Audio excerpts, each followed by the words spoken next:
ზუსტად ისეთი მძიმე და ნოტიო პასკის რეცეპტი მოგიტანეთ, რომელსაც ვთხოვდით. შევუდგეთ საქმეს. მოვამზადოთ საფუარი. თბილ რძეში გავხსნათ საფუარი, შაქარი და ფქვილი. უნდა იყოს არაჟნის სისქის და დავასვენოთ 15-20 წუთით. ცალკე თაში გავადნოთ რძე და კარაქი, რო ერთგვაროვანი მასა მივიღოთ, კვერცხის, შაქარის, ვანილისა და პორტოყლის ცედრისგან გავაკეთოთ გოგლი-მოგლი.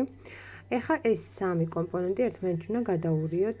გოგლი-მოგლის მასას დავუმატოთ ფუებული საფუარის მასა, ასევე გამბნარი და გაგრილებული რძე და კარაქი. აუცილებელია, რომ ყველაფერი იყოს მეტნაკლებად ერთი ტემპერატურის. დავუმატოთ სუნელიც და ფქვილიც. ცომი გამოდის ძალიან ნაზი და თხელი. ანუ ეს ასე უნდა იყოს. ფქვილს დაამატებთ მითითებულ რაოდენობაზე მეც.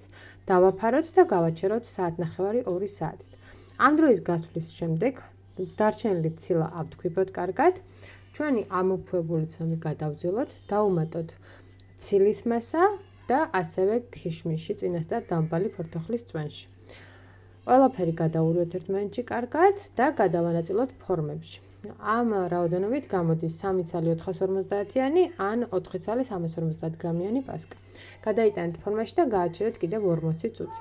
ამის შემდეგ ვაცხოთ 160 გრადუსზე 45 წუთის განმავლობაში.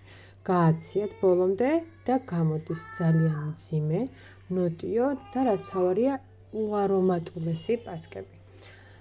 ასეთი გლაზურის მომზადება უკვე მიდევს ვიდეო რეცეპტი არხზე.